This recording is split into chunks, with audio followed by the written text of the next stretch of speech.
Welcome students. আজি আইছো next কোৱেশ্চনৰ ফালে 3.4 এক্সাৰসাইজৰ 2 নম্বৰ কোৱেশ্চনটো 2 নম্বৰ কোৱেশ্চনটো আমাক কি দিছে যেন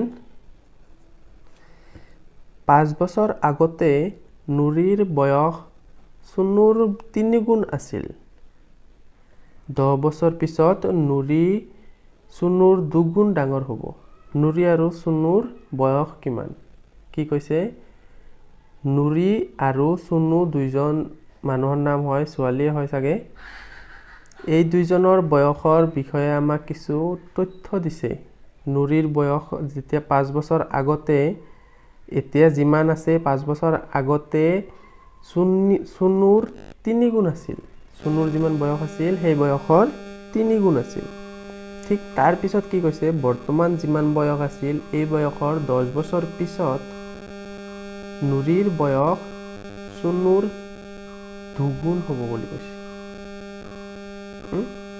বলক তেনেহলে আমি নুৰি আৰু সুনুৰ বিষয়ে অলপ জানি লওঁ ফাৰ্ষ্টত কি কৰিম আমি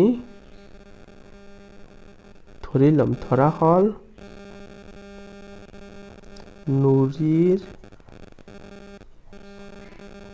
বৰ্তমান বয়স x বছৰ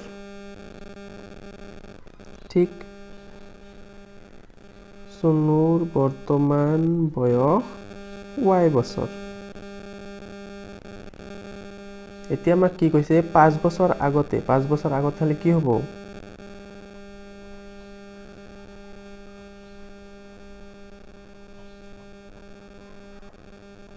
যদি বৰ্তমান বয়স x হয় 5 বছৰ আগতে নুৰিৰ বয়স কিমান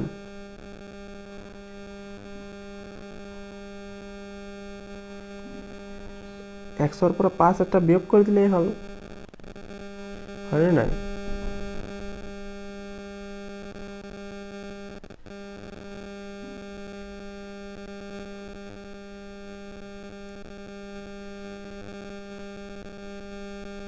ঠিক তেনেকৈ সুনুৰ বয়স y - 5 হ'ব নুৰিৰ 5 বছৰ আগতে নুৰিৰ বয়স x - 5 সুনুৰ বয়স y - 5 এতেকে প্ৰশ্ন মতে আমাক কি কৈছে যেন নুৰিৰ বয়স x - 5 সুনুৰ বয়সৰ কিমান আছিল কিমান 3 গুণ ফাৰ্ষ্টত এইখিনি সলভ কৰি লম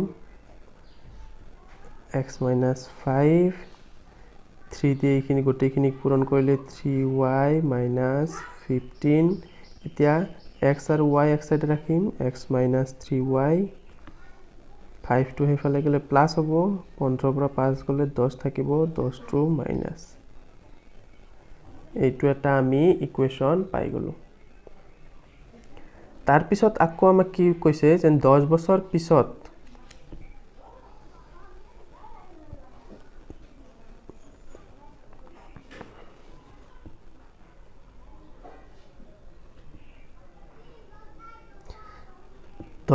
পিছত নুৰিৰ বয়স কিমান হ'ব বৰ্তমান যদি x বছৰ হয় 10 বছৰ পিছত 10 এটা যোগ কৰি দিলেই হল যদি আপোনাৰ বৰ্তমান বয়স 20 বছৰ হৈছে তেনেহলে আৰু 10 বছৰ পিছত আপোনাৰ বয়স কিমান হ'ব 30 বছৰ সিম্পল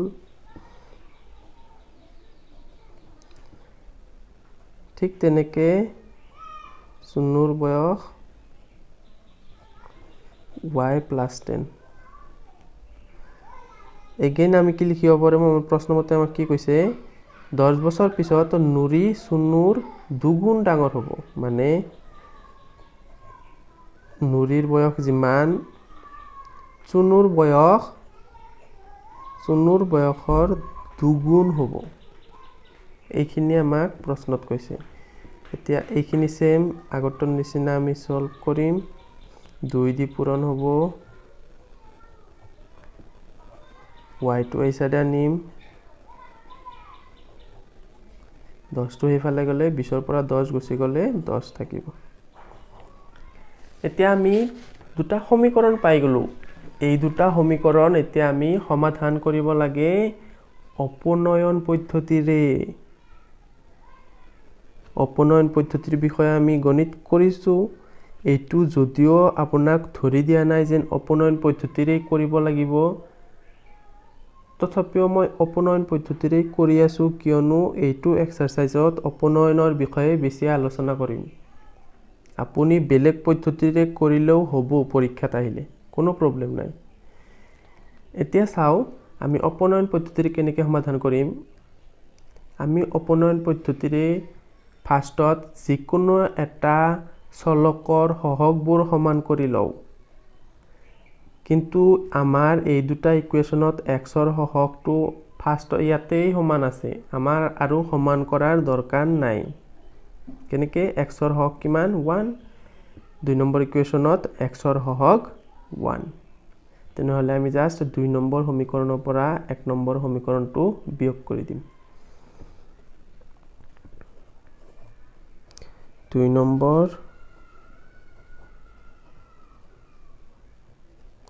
সমীকৰণৰ পৰা 1 নম্বৰ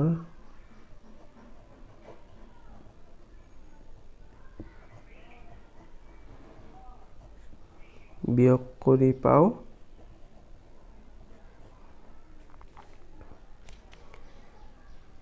এই x2 কেনসেল যাব হয় নাই।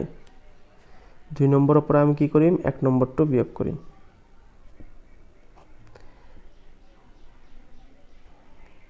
এই x2 কেনসেল যাব কিয়নো আমি বিয়োগ কৰি আছোঁ। ওপৰৰ এই গোটেইখিনি মানে এইটো মাইনাস আহি যাব, এইটোত প্লাস থাকিব, যাৰ কাৰণে কেনসেল যাব। এতিয়া মাইনাসে মাইনাসে পূৰণ কৰিলে প্লাস হৈ যাব। 3y ৰ পৰা 2y এটা 2y দুটা 2y গুচি গ'লে মানে 2y টো গুচি গ'লে 3y ৰ পৰা y থাকি যাব আৰু এইটোতো প্লাস হৈ যাব। যদি আমি 2 ৰ পৰা 1 টো বিয়োগ কৰি দিম, বিয়োগী এগেইন প্লাস হৈ যাব। 10 আৰু 10 যোগ কৰিলে 20 হ'ব। অপনয়ন এইখিনি যদি পাজল লাগিছে অলপ লং কৰি কৰিব, মই ঠাইৰ কাৰণে শৰ্ট কৰি দি আছোঁ। y ৰ মানটো আমাৰ 20 আহি গ'ল। এতিয়া এই y ৰ মানটো যিকোনো এটা সমীকৰণত মানে 1 নম্বৰ সমীকৰণত বহাই দিলে হ'ল। এতেকে y ৰ মান 1 নম্বৰ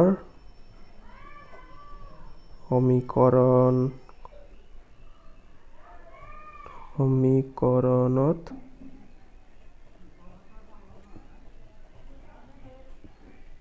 কি পাম x minus 3 into y ৰ মান পাইছোঁ 20 minus 10 x minus এতিয়া 20 3 গুণ কিমান 60, 60 টো এইফালে মাইনাস আছে, সেইফালে লৈ গ'লে প্লাস হ'ব।